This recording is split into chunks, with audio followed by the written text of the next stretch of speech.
Good evening to all of you. I would like to extend my warm greetings to all of you who have joined us today. I also extend my warm greetings to the leadership of the Metropolitan Asian Family Services on their 28th virtual annual gala. Before I turn to the work of MAFS, let me make two broad points about our work and the community. By any yardstick, the year 2020 has been the most unusual year. Within weeks, COVID-19 pandemic upended the way we work, live, and entertain ourselves.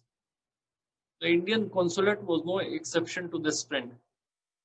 Thankfully, we have continued to reach out to several community organizations and members of the Indian diaspora across the 9 states of US Midwest that our consulate covers through virtual platforms.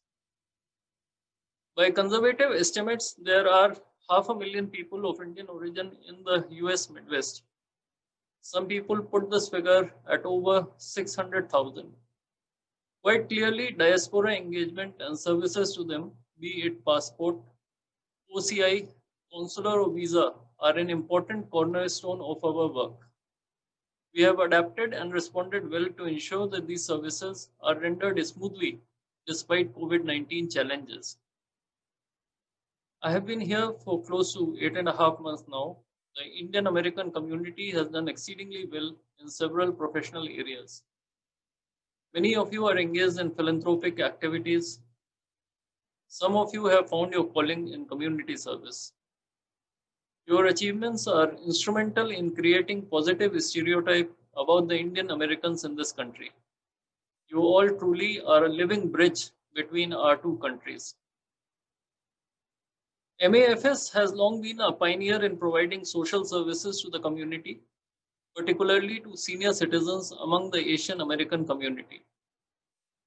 Beginning from a single location in 1992, MAFS, under the successful stewardship of Ms. Santosh Kumar, now provides services in 10 localities covering over 10,000 individuals and families.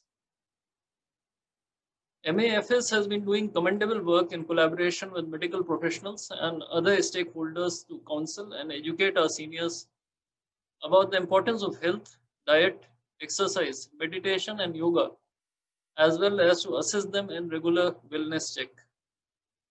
MAFS also provides training to them on languages and basic computer skills. This work has assumed even greater salience in the backdrop of COVID-19, with many people additionally grappling with the challenges of social isolation and mental health. In conclusion, I would like to once again take this opportunity to congratulate the leaders and members of MAFS for their important work. I would also like to wish you all that the new year 2021 brings in joy, peace, harmony, and good health.